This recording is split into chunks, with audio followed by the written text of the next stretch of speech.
Pode um talco para bebê ser letal? É disso que milhares de pessoas acusam um dos produtos da gigante farmacêutica Johnson & Johnson. E nesse vídeo, você verá como a ganância dessa empresa pode ter arruinado milhares de vidas.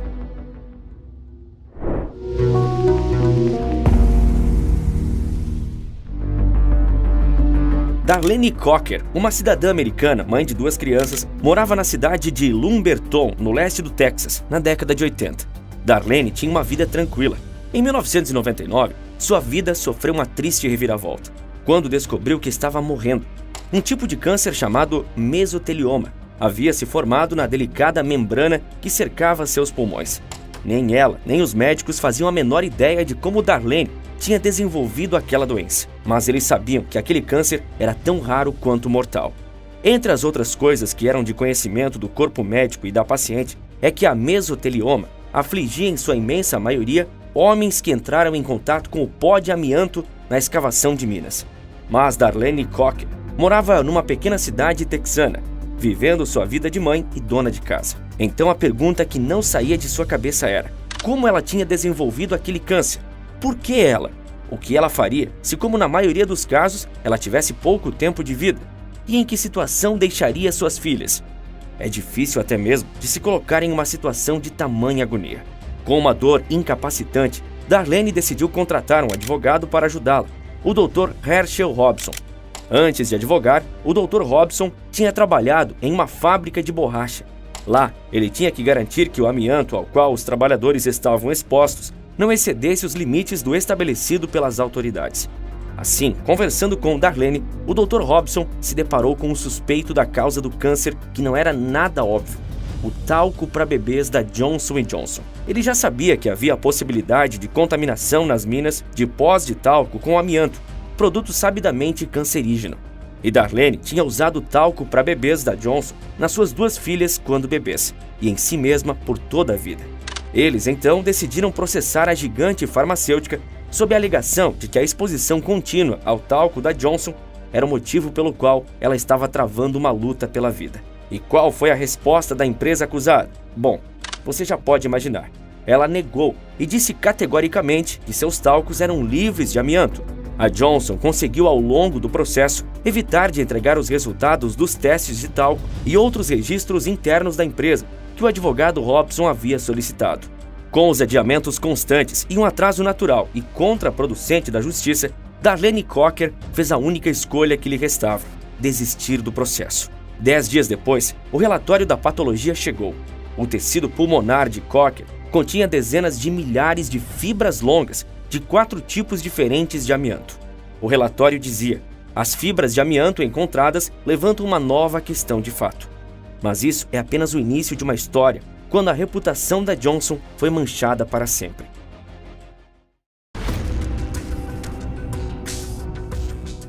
De acordo com dados do Euromonitor International, a Johnson & Johnson domina o mercado de pó de talco há mais de 100 anos. O talco é o mineral mais macio conhecido. É chamado de silicato de magnésio hidratado e também é usado em vários produtos cosméticos e de cuidados pessoais, como batom, sombra e base. Em forma de pó, pode absorver a umidade e manter a pele seca. Também previne erupções cutâneas e impede a maquiagem de endurecer. E mesmo que os produtos à base de talco tenham contribuído com apenas 420 milhões de uma receita de quase 77 bilhões de dólares no último ano, só a partir de 2023 a Johnson deixará de vender o produto. Ela sempre alegou que o talco para bebês é essencial para a imagem da empresa. Apesar de a história de Darlene ter vindo à tona no final dos anos 90, o histórico da Johnson & Johnson quanto a talcos contaminados datava de décadas anteriores.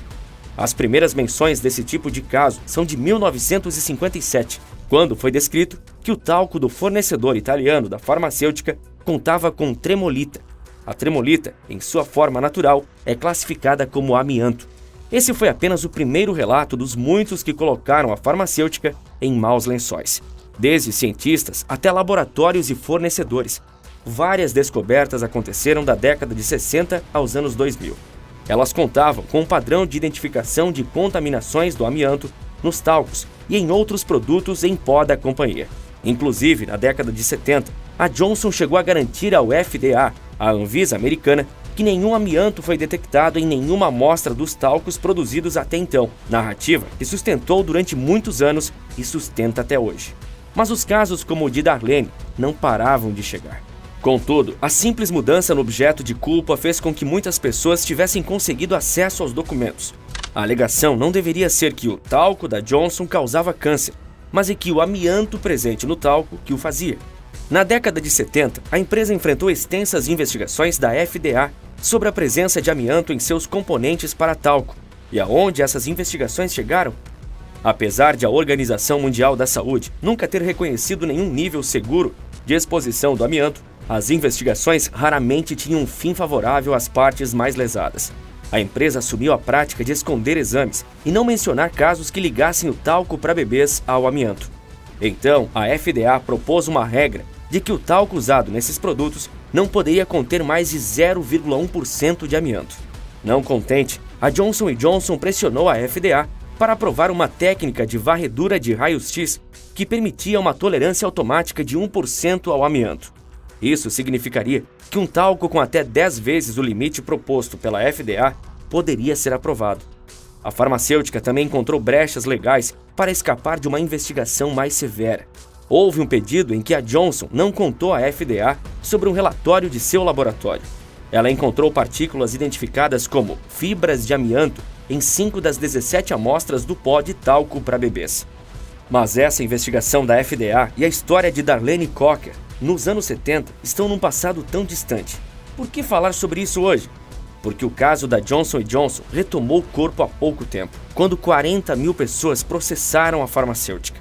E foi isso, juntamente com a investigação e a publicidade, que a agência de notícias Reuters deram à questão, que conseguiram fazer com que a Johnson & Johnson parasse de comercializar os talcos para bebês com centenas de evidências de que causam câncer.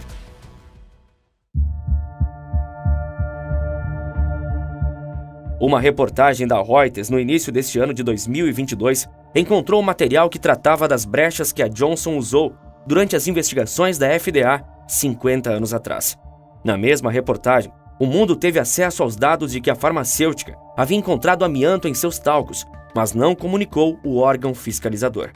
Porém, a justiça penalizou a grande farmacêutica em 2018. Em 2 julgamentos, os júris concederam indenizações altas às potenciais vítimas que, como Darlene Cocker, culparam o talco da Johnson por seu câncer na membrana pulmonar. Um terceiro veredito foi um divisor de águas, ampliando a responsabilidade potencial da empresa.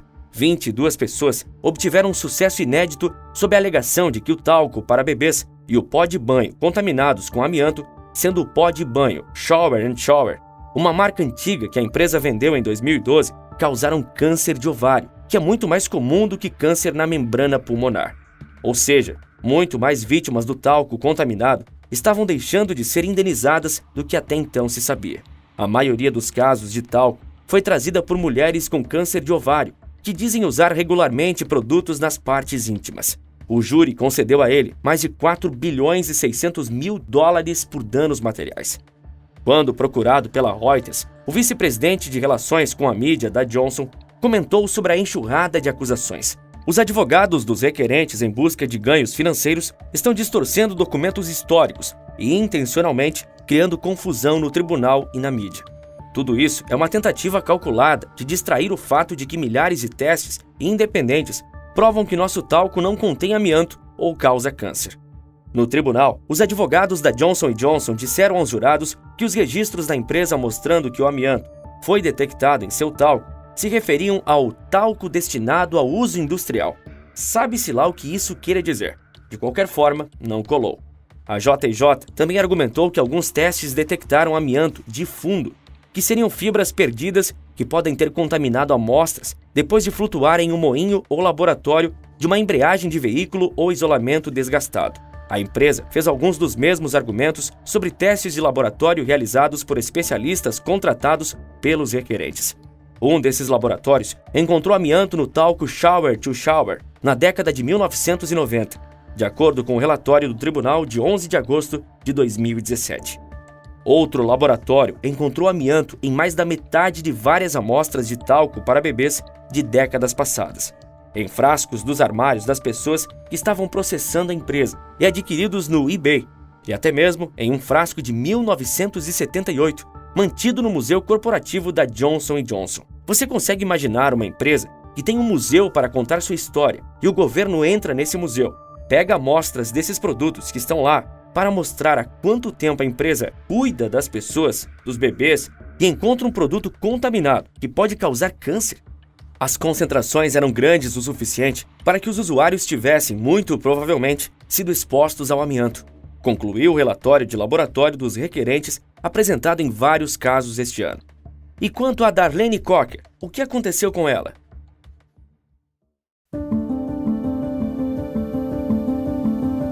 Como Herschel Robson, o advogado que assumiu o caso de Darlene Cocker, havia trabalhado na prevenção do contato de trabalhadores com amianto, ele se concentrou em casos relacionados ao talco para bebês depois que conheceu Darlene.